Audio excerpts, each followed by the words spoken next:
وكذلك أخذ ربك إذا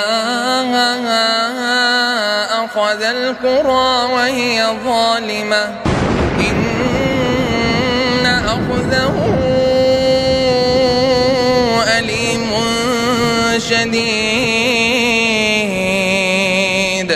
إن في ذلك لآية لمن خاف إن في ذلك لآية لمن خاف عذاب الآخرة. شيخ مشاري والله أسأل الله عز وجل يعني أن نسمع صوته في الحرم المكي، وجاءوا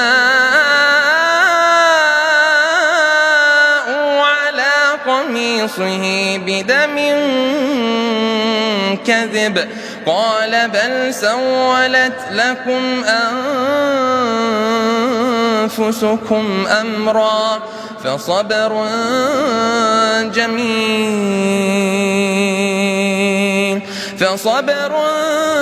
جميل والله المستعان على ما تصفون. بيني وبينك حلوة صراحة. أحسنت أبكيتنا صراحة.